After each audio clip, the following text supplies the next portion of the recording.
Sairam sir, Sairam.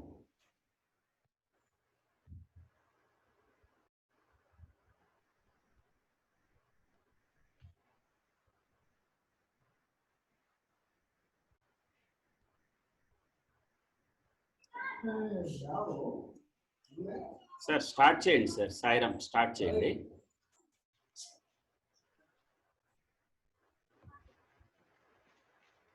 Sairam.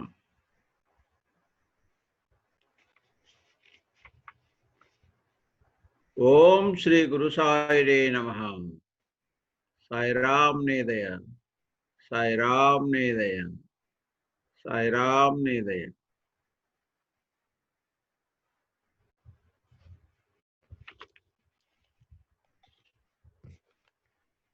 చిత్తమా బ్రహ్మమానవే, Shri Sai దేవుని హత్తుకొనగా చూడవే. చిత్తమా బ్రహ్మమానవే, శ్రీ సాయి దేవుని హత్తుకొనగా చూడవే. చిత్తమా భ్రమమాని దేహము ఉత్తదని సద్గురుని వల్లను వత్తి మలిగడిలో నన్నీ ఘన మత్తు వదలితే మరల పుట్టవు.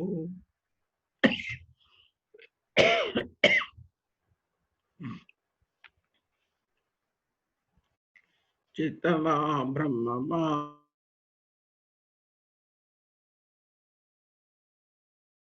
కొనగా చూడవే.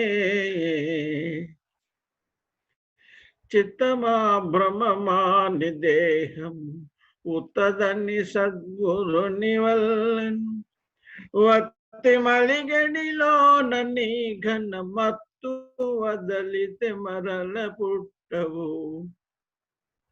చిత్తమా బ్రహ్మమానవే, శ్రీ సాయి దేవుని హత్తుకొనగా చూడవే.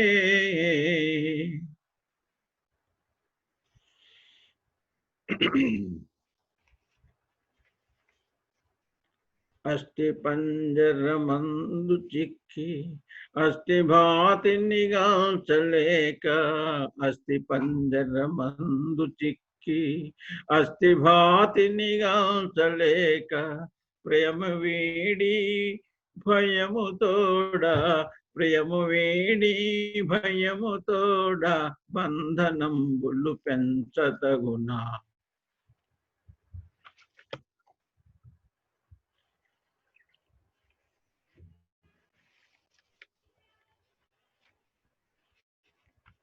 చిత్తమా బ్రహ్మమానవే, శ్రీ సాయి దేవుని హత్తుకొనగా చూడవే. చిత్తమా భ్రమమాని దేహం ఉత్తదని సద్గురుని వల్లను వత్తి మలిగడిలో నన్నీ ఘన మత్తు వదలితే మరల పుట్టవు. చిత్తమా బ్రహ్మమానవే, శ్రీ సాయి దేవుని హత్తుకొనగా చూడవే. అస్థి పంజరమందు చిక్కి అస్థి భాతిని గాల్చలేక, ప్రియము వీడి భయము తోడా బంధనంబులు పెంచదగునా. చిత్తమా బ్రహ్మమానవే, చిత్తమా బ్రహ్మమానవే, శ్రీ సాయి దేవుని హత్తుకొనగా చూడవే. ఎన్ని జన్మల పుణ్యఫలము, ఎన్ని జన్మల పుణ్యఫలము ఎంచతరమా సాయి సన్నిధి. ఎన్ని జన్మల పుణ్యఫలము ఎంచతరమా సాయి సన్నిధి. అండకే మీ కొదువగానే దండి భావన చేయబోను. చిత్తమా బ్రహ్మమానవే, శ్రీ సాయి దేవుని హత్తుకొనగా చూడవే.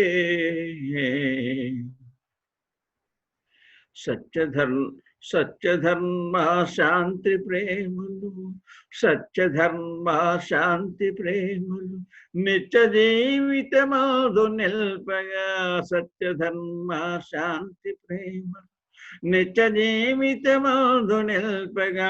భ్రాంతి వీడగ సేవ చేయుము బాబా సర్వం వనుచు నమ్మి. చిత్తమా భ్రమమానవే శ్రీ సాయి దేవుని హత్తుకొనగా చూడవే. మృణ్మయంబగు దేహమౌన, మృణ్మయంబగు దేహమౌన చిన్మయత్వముగాల్చి నిరతము. మర్మభావన వీడిని దుష్కర్మలను దృంచంగబోను. చిత్తమా భ్రమమానవే శ్రీ సాయి దేవుని హత్తుకొనగా చూడవే. సర్వాత్మక సర్వదేవతాతీత స్వరూప భగవాన్ శ్రీ సత్యసాయీశ్వరుని పాదపద్మములకు ప్రణమిలుతూ శ్రోతలైన సాయి స్వరూపులందరికీ నమస్కృతులు. సాయిరాం. మనం లోగడ ప్రేమవాహిని గురించి అధ్యయనం చేశాం. స్వామివారు రచించినటువంటి ప్రేమవాహిని గురించి అధ్యయనం చేశాం. ప్రస్తుతం మనసు మర్మము అనే విషయం గురించి స్వామి చెప్పినటువంటి విషయాలను మనం అధ్యయనం చేద్దాం. స్వామి మనసు మర్మము అనే పేరుతో ఒక పుస్తకాన్ని రచించారండి. మరి ఇది ఒక 3 ఎపిసోడ్లో అయిపోతుంది. అసలు మనస్సే అన్నింటికీ కారణం కదండి. మరి దీని స్వరూపం ఇది అని తెలియజేయటానికి ఎవరికి సాధ్యం ఉంది? ఎవరికి సాధ్యం కాదు. ఇది జడం, చైతన్యం కాదు. ఆత్మశక్తితోనే ఇది చైతన్యాన్ని సంతరించుకుంటుంది. ఇది జడం కావటం వల్ల ఆనంద స్వరూపం కాదు, కానీ విషయానందానికి కారణం అవుతుంది. కాబట్టి దీన్ని జడం అంటానికి వీల్లేదు, ఆనందం అని కూడా అంటానికి వీల్లేదు.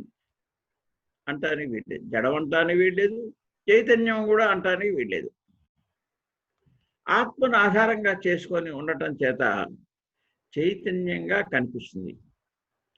ఇది చెలించేది కాదు, చెలించనిది కూడా కాదు, సత్యము కాదు, అసత్యము కాదు. కొందరు మనసే లేదంటారు, కొందరు అవాచ్యం అంటారు, అంటే వచించడానికి వీలు లేనిది అని అంటారు. కొందరు సాధనకు పరికరం అంటారు, కొందరు లేని మనసుతో ఏ సాధన చేస్తామయ్యా అంటారు. భావాల సముదాయమే మనస్సు అండి. మనసు వలనే భ్రాంతి కలుగుతుంది. భ్రాంతి కాలంలో ముత్యపు చిప్పలో ఆ ముత్యపు చిప్పయే వెండిగా మనకు కనపడుతుంది, కానీ వెండి కాదు వాస్తవంగా. భ్రాంతి వలన అలా కనపడుతుంది. అదేవిధంగా ఈ మనస్సు వలనే బ్రహ్మము అంతటా నిండి ఉన్న ఈ భ్రాంతి చెందినటువంటి వాళ్లకు ప్రపంచం వల్లనే కనపడుతుంది. ఓ రామా, నీవు ఈ విషయం తెలుసుకో అని వశిష్ఠుల వారు శ్రీరామచంద్రమూర్తికి యోగ వాసిష్టంలో చెప్తారు. అంటే ఈ మనసు మర్మం అనేటువంటిది చాలా ఇంపార్టెంట్ టాపిక్. మనస్సే బుద్ధికి ఈ మనస్సే బుద్ధిని చక్కదిద్దేటువంటి సాధన. ఆధ్యాత్మిక సాధనకు మనసు అవసరం. సంకల్పముల ప్రభావములు ఏ విధంగా ఉంటాయి అంటే, మనస్సు సంకల్ప వికల్పాలతో కూడి ఉంటుంది. సంకల్పం అంటే కావాలని, వికల్పం అంటే వద్దని. కావాలి వద్దు, కావాలి వద్దు. ఎప్పుడు ఇది కావాలి వద్దనే అంటుంది. ఉదాహరణకు చెప్తున్నాను, మంచినీళ్ళు దప్పిక అవుతుంది, మంచినీళ్ళు కావాలంటాం. మంచినీళ్ళు తాగిన తర్వాత ఇంకొద్దంటాం. ఈ కావాలనేది మనసే, వద్దనేది మనసే. కావాలనేది సంకల్పం, వద్దనేది వికల్పం. ఇట్లానే మన నిత్యకృత్యంలో ప్రతిదీ కావాలి వద్దనే నడుస్తూ ఉంటుంది. సంకల్ప వికల్పాలతో కూడింది మనసు అని తెలుసుకున్నాం. ఈ మనసు ఆకాశం కంటే తేలికైనది, విద్యుత్ శక్తి కంటే సూక్ష్మమైనది, సహజంగా పవిత్రమైనది. మనస్సు మేఘం కంటే అతి వేగంగా పరిగెత్తుతుంది. ఈ మనస్సుకు రూపం లేదు, ఇది ఒక వస్తువు కాదు. ఇంద్రియాల వల్ల జగత్తు సంపర్కంతో, అంటే ప్రపంచ సంకల్పంతో సంపర్కంతో మాలిన్యం కలుగుతుందండి ఈ మనసు. ఇక్కడనే జాగ్రత్త పడదు. మనస్సుకు మనస్సు చాలా పవిత్రమైనప్పుడు కూడా మనస్సుకు మాలిన్యం ఎందుకు కలుగుతుంది, ఎట్లా కలుగుతుందంటే ఇంద్రియాలు ప్రపంచంతో ఏకం కావటం వల్ల, సంపర్కం వల్ల ఇది మలినపడుతుంది. అందుకనే మనస్సును ఆయుధమునిదే మానవ జాతికి నిత్య తల్లి, ఆ మనస్సును శిక్షలో నిలుపు మానవుడే విజయుండు భూమిపై. మనసుకు దాసుడైన మహిమానవుడెన్నడు శాంతి సౌఖ్యముల్ కనుగొన చూచినట్లు వినిపింపగల్గదు స్వప్నమందునన్ అన్నారు బాబా. మనసే ఒక ఆయుధం. ఇదే మానవుడికి ఇచ్చినటువంటిది. దీని శిక్షలో క్రమశిక్షణగా ఉంటే విజయం వస్తుంది. మనసుకు దాసుడయ్యాడనుకోండి, అటువంటి వాడికి శాంతి కానీ సౌఖ్యం కానీ కలిగినట్లు స్వప్నంలో కూడా వినిపింపదు అన్నారు. అంటే కలగదు అని అర్థం. మనసే హేతువు మనుజుని మనుగడకును బంధమునకు మాన్యతకును, నా మనసే ముక్తికి ముఖ్యము, మనసే నరకంబుదచ్చు మైమరపించు అన్నారు బాబా. మనం అసలు ఏం చేయాలన్నా మానవ మనుగడకు ఈ మనసు ఉండాల్సిందే. అట్నే బంధనకు ఈ మనసు వల్లే కలుగుతుంది. బంధ విముక్తి కలుగుతుంది. అంటే బంధనకు ముక్తికి కూడా ఈ మనసే కారణం. నిజంగా మనసును సరిగా వినియోగించుకోకపోతే నరకం కూడా ఈ మనసు వల్లనే కలుగుతుంది. అందుకని మన ఏవ మనుష్యానాం కారణం బంధమోక్షయో అన్నారు. ఈ మనసే మనుషులకు బంధానికి మోక్షానికి కారణం అన్నారు. జప తపంబులందే జన్మలెన్నో గడచే మనసు కుదురదాయే మానవునకు.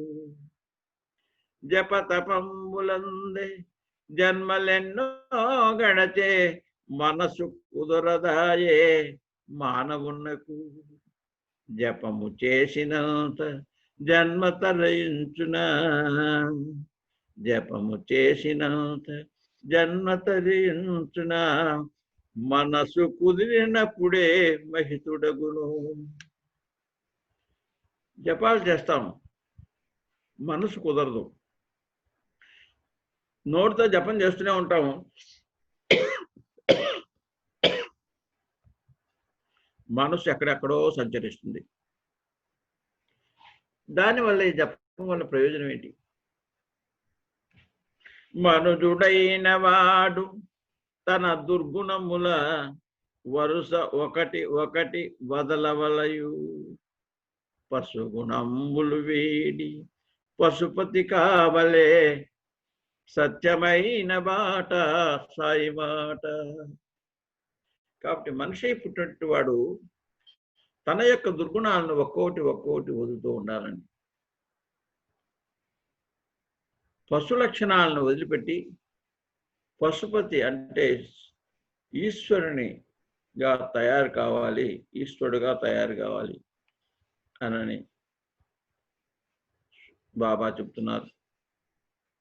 సృష్టి స్థితి లయములన్నింటికి కూడా మనసే మూల కారణం. సర్వసాధనలు, ప్రేమ, ద్వేషం, సుఖదుఖాలు,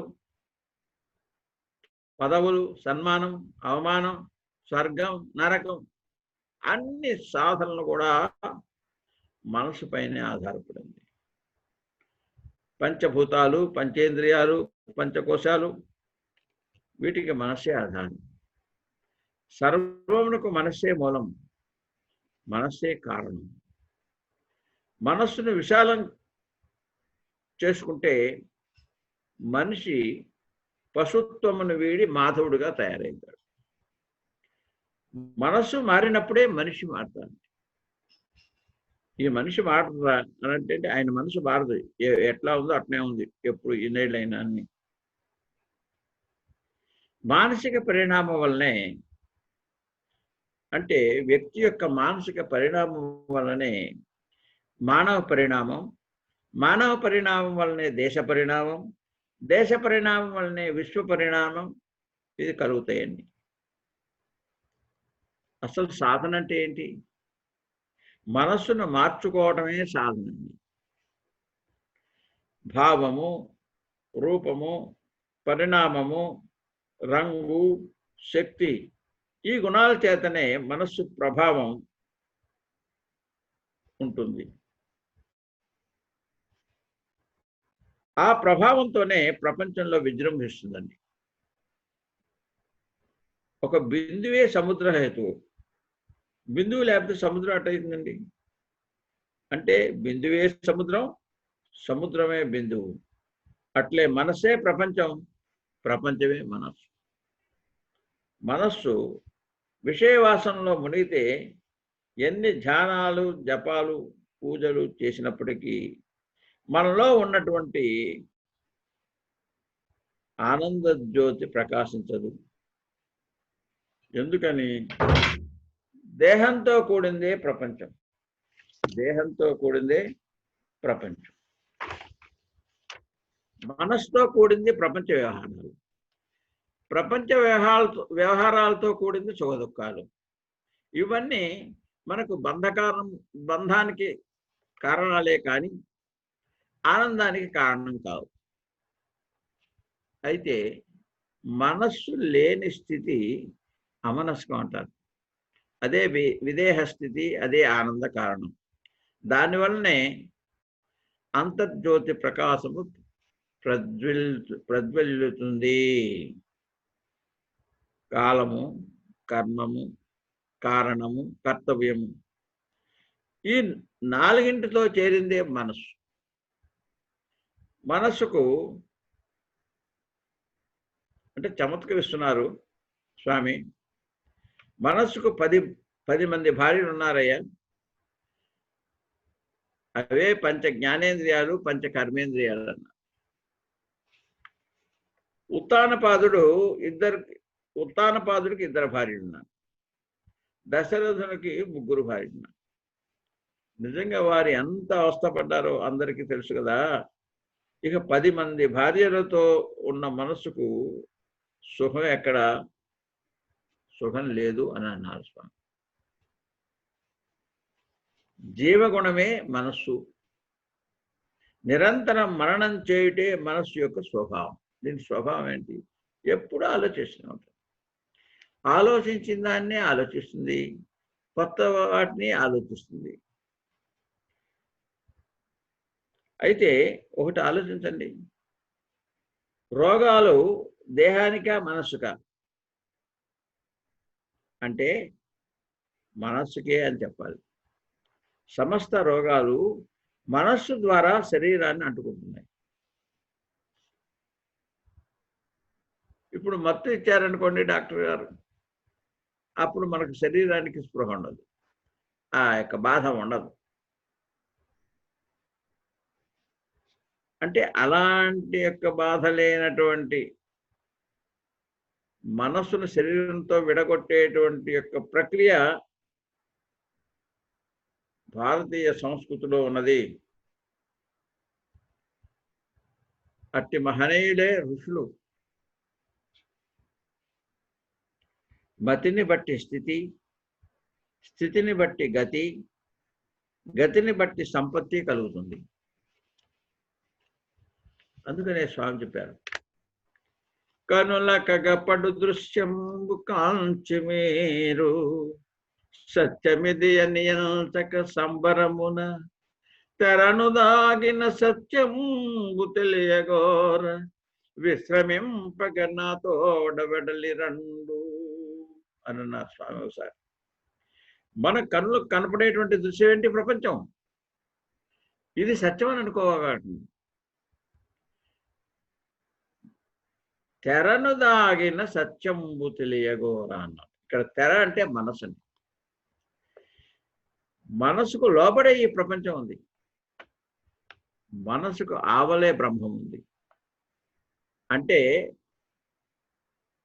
ప్రపంచంలో బ్రహ్మం లేదా అంటే ఉంది, ఈ రెండు మిక్స్ అయి ఉన్నాయి. కానీ ఈ మనసు అనే తెర పక్కకు పెడితే అసలు బ్రహ్మస్వరూపం మనకు తెలుస్తుంది అని దాని అర్థం. మనసుతో కూడినంత వరకు కలిగేటి ఆనందం నిత్యం కాదు. ఇది భౌతిక ఆనందం, తాత్కాలికమైన ఆనందం. మరి నిత్యమైన ఆనందం ఏంటి అంటే ఆధ్యాత్మికమే. ఆధ్యాత్మిక ఆనందమే నిత్యమైన ఆనందం. మనస్సు మానవుడు కల్పించుకున్నటువంటి భూతం అండి, కనుక దీనిని లక్ష్యం చేయకూడదు. సంకల్పాలనేటువంటి దారాల వలనే మనస్సు అనే వస్త్రం తయారై. ఇప్పుడు వస్త్రం ఉందనుకోండి, అందులో అటు దారాలు ఇటు దారాలు కలయిక వలన వస్త్రం ఏర్పడిందండి. ఏ దారానికి ఆ దారం మనం పీకేసామనుకోండి, వస్త్రం ఎక్కడ ఉంది? వస్త్రం లేదు. అట్లానే మనస్సు సంకల్ప వికల్పాలతో, ఈ భావాలతో అల్లిక వలన మనస్సు అనేది మనం అనుకుంటున్నాం.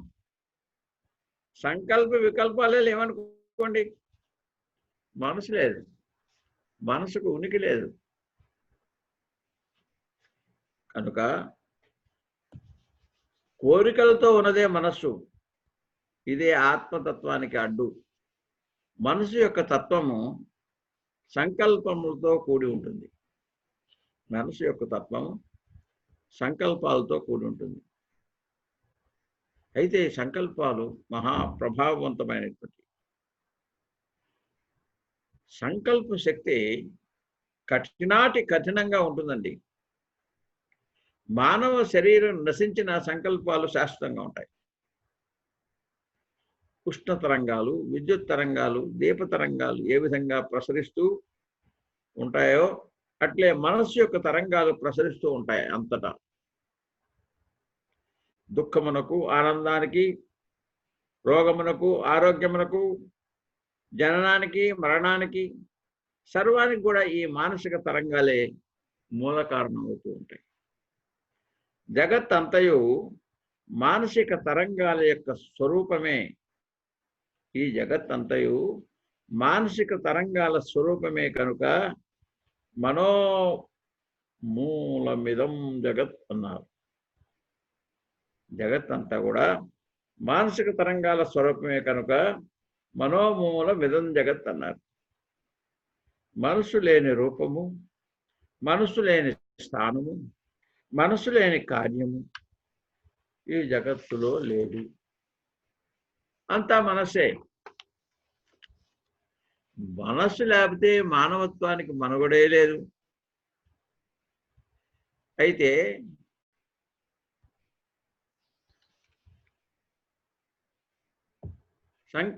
సంకల్పాల వల్ల కర్మలు, కర్మల వలన స్వభావము, స్వభావం నుండి శీలము, శీలము నుండి అదృష్టమనే ఫలాన్ని మనం పొందుతున్నాం. అంటే ముందర సంకల్పాలు వస్తాయి, తర్వాత ఆ సంకల్పం మేరకు పనులు చేస్తుంటాం. ఆ పని యొక్క ఫలితమే అదృష్టం, దురదృష్టం ఏదైనా ఉంటుంది. కనుక అదృష్టానికి మూలం సంకల్పమే అన్నారు. అదృష్టము అంటే కనపడినది అని అర్థం. దృష్టం అంటే కనిపించేది, అదృష్టం అంటే కనపడుతుంది. ఈ కర్మభూమిలో ఒక పని చేస్తే దాని యొక్క ఫలము మనకు కనిపించకుండా చేసిన వెంటనే మనని వెంటాడుతూ ఉంటుంది. ఈ విషయాన్ని మనం గుర్తుంచుకోవాలి. సంకల్పాలతో కీడు చేస్తే దానికి 10 రెట్లు కీడు మనం అనుభవించాలి. మేలు చేస్తే 10 రెట్లు మేలు పొందుతాం. నిస్వార్థ సేవ, భగవంతుని అనుగ్రహంతో, నిస్వార్థ సేవ భగవద్ అనుగ్రహంతో తనను అదృష్ట రూపంలో వెంటాడుతూ ఉంటుంది. ఎప్పుడైతే మనం స్వార్థరహితంగా సేవ చేస్తామో భగవంతుని యొక్క అనుగ్రహం అప్పటి నుంచి మనని వెంటాడుతూ ఉంటుంది. అందుకనే స్వామి అన్నారు, స్వార్థంతో చేస్తే, కీడు చేస్తే ఆ ఫలితం మన వెంటాడుతుంది. నిస్వార్థంతో చేస్తే అది కూడా మనని వెంటాడుతుంది. ఏ విధంగా? కనపడిన రీతిగా అదృష్ట రూపంలో పెట్టడానికి మనం ఉంటాం. అబ్బా అదృష్టం అండి, అదృష్టం ఏంటి? అదృష్టం ఎక్కడి నుంచి వచ్చింది? అదృష్టం నీవు చేసినటువంటి ఫలితమే నీకు కనపడని రీతిలో నీకు ఫలితానికి వస్తుంది. ఆ ఫలితం ఇచ్చేవాడే భగవంతుడు. మాటలను బట్టి, ప్రవర్తనను బట్టి మనోవికారాలు మారుతూ ఉంటాయి. సంకల్పములు నిత్య నడతలపై ఆధారపడి ఉంటుంది. సంకల్పాలను బట్టి మనస్సు యొక్క స్థితిగతులు ఉంటాయి. కనుక మనం చెడు సంకల్పాలకు దూరంగా ఉండాలి. మనస్సులో దుస్సంకల్పాలను నిర్మూలించుకోవటమే సరి అయిన సాధన. అదే దానికి ప్రాథమిక దశే సిఓడి, సీలింగ్ ఆన్ డిజైర్స్. అంటే సంకల్పాన్ని పూర్తిగా విరమించుకోలేము, కానీ అదుపులో ఉంచుకోవటానికి ప్రయత్నం చేయాలి. చూడండి, సంకల్పాలు ఎలాంటివి అంటే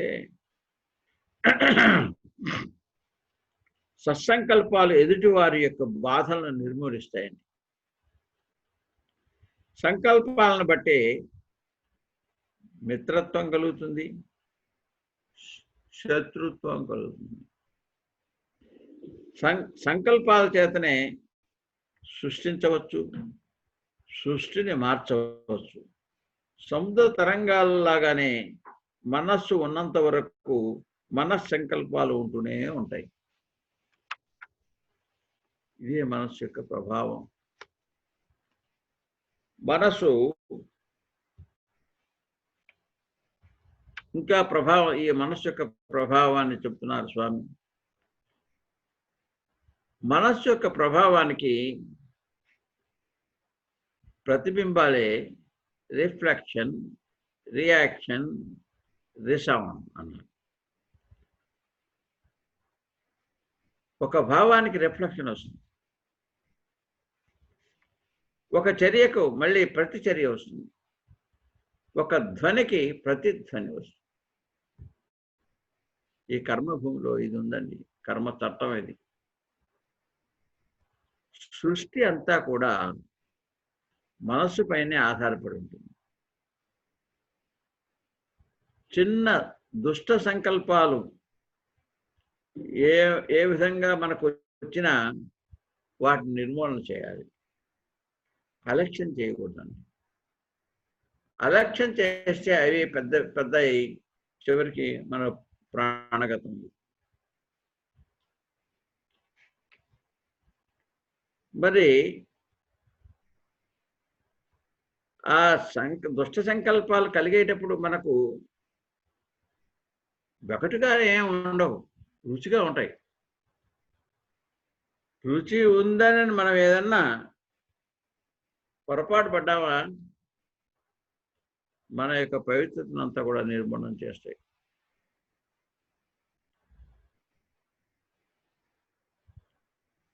పర విమర్శ, దూషణ ఇవి పనికిరాదు. పర విమర్శన చేయాలంటే ఏదో మనకు సరదాగా ఉంటుంది. ఒకడు గురించి చెప్తుంటే పక్కనున్నవాడు జోక్యం కలిగించుకొని ఇంకా రెచ్చిపోయి ఇంకా విమర్శిస్తూనే ఉంటాడు. ఇది ఒక మాన్యం, ఇది ఒక దురద లాంటిది. ఇది బాగానే ఉంది. దురద ఉన్నప్పుడు గీకటం బాగానే ఉంటుంది, కానీ తర్వాత పుండు పడుతుంది శరీరాన్ని. అట్లానే స్వవిమర్శ ఏదైతే ఉందో, ఇతరులను విమర్శించేదానికి తన్ను తాను విమర్శించుకో. అది శ్రేయస్కరం, అదే మోక్షానికి కారణం అవుతుంది. అందుకనే స్వామి నెవర్ ఇంటర్ఫియర్, నెవర్ కామెంట్ అన్నారు. నువ్వు ఎందుకు ఇంటర్ఫియర్ అవుతావు? ప్రధానికి జోక్యం కలిగించుకుంటావు, లేనిపోని కర్మని ఎత్తినేసుకుంటావు. ఏమి నీకు ఉపయోగం ఉన్నా ఉపయోగం లేకపోయినా ఊరికి ఏదో విమర్శిస్తూ ఉంటావు. ఈ లోకంలో ఎక్కువగా మనకు కనిపించేది తన తప్పును కప్పిపుచ్చుకోవడానికి ఎంతో ప్రయత్నం చేస్తాడు. కానీ ఎదుటి వాడి కొంచెం తప్పు ఉంటే దాన్ని విశాలం చేసి గోరంతలను కొండంతలు చేస్తారు. దీనివల్లే మనసు పాడైపోతుంది. ఈ అలవాట్లు ఏదైనా ఉంటే అది మనం దాన్ని తీసేసుకోవాలి. ఇది ఒకళ్ళు చెబితే అహంకారానికి హేతు వస్తుంది, మనకు రోషం వస్తుంది. చెప్పిన వాడు ఏదో చెప్పారన్న అహంకారంలో అయ్యేటువంటి ప్రమాదం ఉంది. విన్నవాడికి నన్ను కేళన చేస్తున్నాడు అనేటువంటి భావం కలుగుతుంది. ఇక వాడి మీద ద్వేషాన్ని మనం పెట్టుకుంటాం. ద్వేషానికి కారణం ఇంటర్ఫియరెన్సే. నువ్వు జోక్యం కలిగించుకున్న కొలది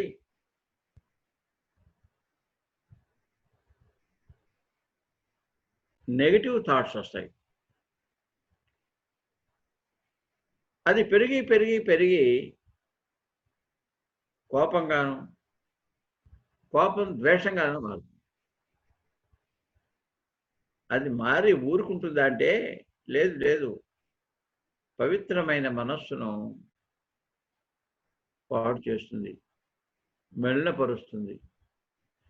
మలినమైనటువంటి మనస్సుతో భగవంతుని యొక్క అనుగ్రహాన్ని మనం పొందలేము. మలినమైనటువంటి అద్దంలో మన ప్రతిబింబం చూసుకుంటే సరిగా కనపడదు, మన యొక్క స్వరూపం కనపడదు. అట్లానే మలినమైనటువంటి మనసులో మన నిజస్వరూపమైన ఆత్మస్వరూపం కనపడదు. ఆ మలినాన్ని తుడిచివేసినప్పుడే మన నిజస్వరూపమైనటువంటి ఆత్మస్వరూపం కనపడదు. కనుక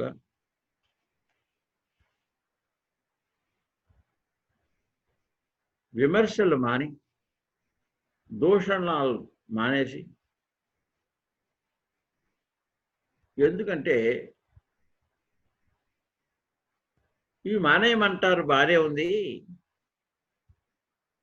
వాడు మనల్ని విమర్శిస్తుంటే, వాడు మనల్ని దూషిస్తుంటే ఎట్లా ఓర్చుకోవాలయ్యా, దీనికి సమాధానం ఎట్లా పరుచుకోవాలి అని ఒక ప్రశ్న వస్తుంది. ఏమండి, మన దూషించేవాడు, మన విమర్శించేవాడు మన పాపంలో పాలు పంచుకుంటున్నాడండి. మన్ని పొగిడేవాడు ఉంటారు, వంది మాగదుల్లాగా, భజన పొరలు అంటారు. ముఖ్యంగా పదవి ఉన్న దగ్గర ఈ ప్రమాదం ఉంది. పదవి ఉన్నవాడు బాధ్యతను ఎప్పటికప్పుడు గమనిస్తూ, తన యొక్క చర్యలను విమర్శిస్తూ, అందులోని చెడును తీసేసుకొని మంచిని గ్రహించడానికి అడ్డంకులుగా ఉంటారు ఈ భజన పరులు. ఏం చేసినా బాగానే ఉందని అంటుంటారు, ముఖస్థుతి. వీటి వల్ల కూడా మన మనస్సు పాడైపోతుంది. అసలు మన కర్తవ్యం మనకు గుర్తు రాకుండా చేస్తారండి.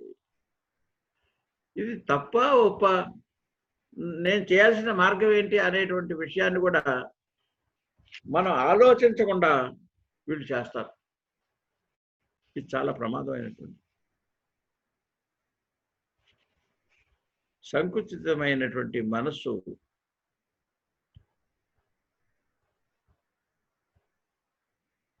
మనకు శ్రేయస్సు లేకపోగా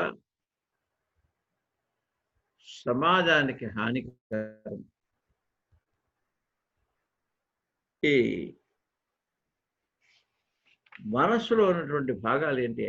అంతరాలు. జాగ్రత్త అవస్థలో సూక్ష్మదేహం ఉంది, మైండ్. జాగ్రత్త అవస్థలో స్థూల దేహం మైండ్ ఉంది. ఈ స్థూల దేహం జాగ్రత్త అవస్థలోనే స్థూల దేహం ఉంటుంది, అప్పుడు మనకు మైండ్ ఉంది. ఇప్పుడు మన వ్యవహారంలో, లోక వ్యవహారంలో మనకు మనస్సు ఉంది. మనసు లేకపోతే మనం ఏం చేయలేం కదా, దాన్ని మైండ్ అంటారు. మనం పడుకుంటాం అనుకోండి, పడుకునేటప్పుడు కళ్ళకు అంటాం, అప్పుడు కూడా దేహాలు కనపడతాయి, అప్పుడు కూడా మనం ఏదో చేస్తున్నట్టు కనపడతాయి. అది అసత్యమా అంటే అక్కడ అసత్యం అని మనకు తోచదు. మళ్ళీ మెలకు వస్తేనే అది ఇది కల కదా, అసత్యం అనుకుంటాం. దాన్ని అప్పుడు పనిచేసే మైండ్ని, స్వప్నావస్థలో పనిచేసే మైండ్ని సూపర్ మైండ్ అంటారు. ఇంకా సుషుప్తావస్థలో ఇది కారణదేహం. ఇందులో పనిచేసేవంటే అంటే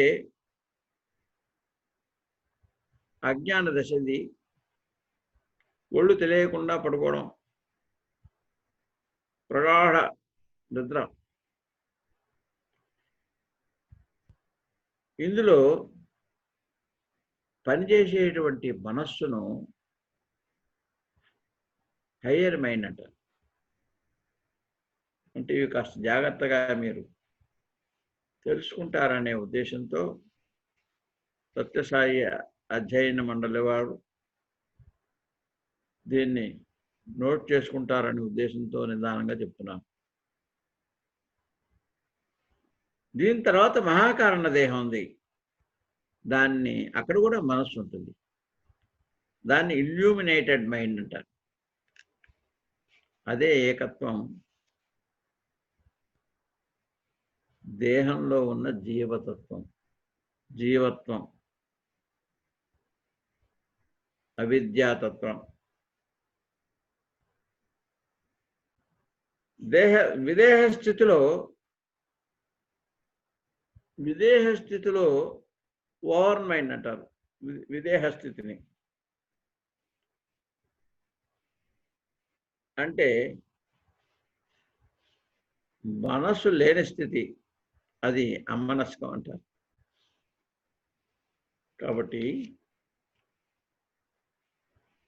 మానవత్వంలో ఇమిడి ఉన్నటువంటి దివ్యత్వాన్ని, మానవత్వంలో దివ్యత్వం ఉంది. స్వామి అన్నారు, అవ్యక్తమైన దివ్యత్వాన్ని వ్యక్తీకరించేవాడే వ్యక్తి అన్నారు. వ్యక్తి అంటే ఎవరు? తనలో అవ్యక్తంగా కనపడకుండా ఉన్నటువంటి దివ్యత్వాన్ని చర్యల ద్వారా వ్యక్తీకరించేవాడే వ్యక్తి, వాడే మానవుడు. మా అంటే అజ్ఞానము నా లేకుండా వర్తించేవాడు. దాన్ని ఇన్నర్ డివైన్ అంటారు. ఇక విశ్వవ్యాప్తమైనటువంటి దివ్యత్వాన్ని కాస్మిక్ డివైన్ అంటారు. ఈ ఇన్నర్ డివైను, కాస్మిక్ డివైను, ఈ రెండు ఒకటే అని గుర్తుంచుకోవాలి. అప్పుడే అందరూ ఒకటే అనేటువంటి భావం దృఢపడుతుంది. అయితే ఈ మనస్సు అనేది నిర్గుణ నిరాకార పరబ్రహ్మం యొక్క సాకార రూపం. పరమాత్మకు మాయ ఎట్లో ఇన్స్ట్రుమెంట్. ఈ మాయ అనే ఇన్స్ట్రుమెంట్తోనే ప్రపంచాన్ని సృష్టించాడు.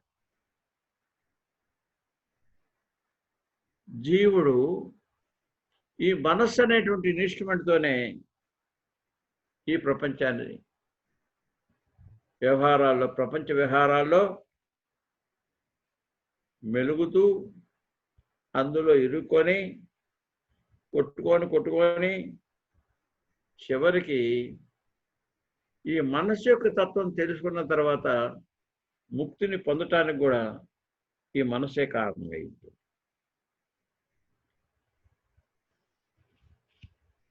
కనుక మనసు బుద్ధి చిత్తమది అహంకారం ఎందు పుట్టి పెరగి ఎందడంగు అది శివుడు ఆత్మ అరయంగ చూడంగ మరువబోకుమయ్య మంగళాత్మ.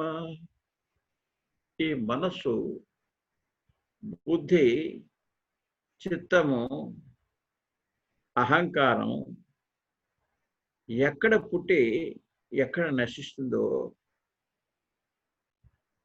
అదే శివుడు, అదే ఆత్మ. ఈ విషయాన్ని మర్చిపోవద్దు అని స్వామి చెప్తున్నారు. భావమందు తుచ్చవాంఛలు వీడుడు, భావమందు తుచ్చవాంఛలు వీడుడు త్యాగమగును అది యోగమగును. ఆస్తి ఆలి వదలి అడవికే గుట కాదు, ఆస్తి ఆలి వదలి అడవికే గుట కాదు, సత్యమైన బాట సాయి మాట. త్యాగం అంటే భావంలో ఉన్నటువంటి యొక్క తుచ్చమైనటువంటి వాంఛలు విడటమే త్యాగం. త్యాగం అంటే మనం ఏదో ఒకరు కొంత ధనం ఇస్తే అది త్యాగం అనుకుంటాం, కొద్దిగా సహాయపడితే త్యాగం అనుకుంటాం. అసలు త్యాగం ఏంటి అంటే భావంలో చెడు భావాలు లేకుండా ఉండాలి, చెడు లేకుండా ఉండాలి, తుచ్చమైన వాంఛలు వదిలిపెట్టాలి. అదే త్యాగము, అదే యోగము. అంతేగాని ఆస్తిని వదులుకొని, భార్యను వదులుకొని అడవికి పోవటం కాదు అని స్వామి చెప్పారు. ఈ విధంగా మనిషి యొక్క తత్వాన్ని స్వామి చెప్తూ ఉన్నారు. 3 భాగాలుగా దీన్ని మనం విభజించుకొని 3 వారాలు చెప్పుకుందాం. దీనిని 1కి 4 సార్లు వినాలండి. ముఖ్యమైనటువంటి విషయాలు రాసుకోవాలండి. అది గుర్తుపెట్టుకొని నిత్య జీవితంలో మనం ప్రతిక్షేపించుకోవాలి. అప్పుడు మనసులో ఉన్నటువంటి ఉద్రేకాలు, మనస్సు యొక్క వక్రగతిని మనం తెలుసుకోగలుగుతాము. మన స్థితిలో మనం ఉండటానికి, శ్రేయో మార్గంలో పయనించటానికి మనం ఈ మనస్సును ఒక ఆయుధంగా ఉపయోగించుకొని మనస్సు యొక్క ప్రభావాన్ని గుర్తించి వర్తించాలి అని మనవి చేస్తూ,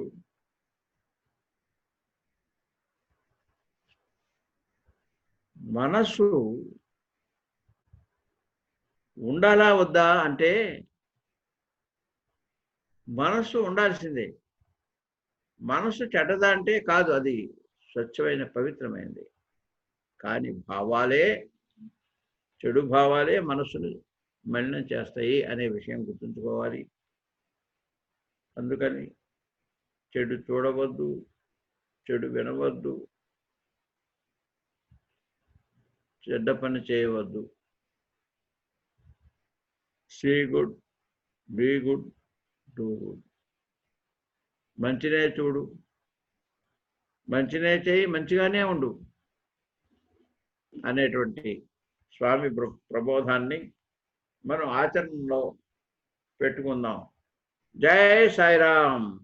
సాయిరామ్ నీదయ, సాయిరామ్ నీదయ, సాయిరామ్ నీదయ.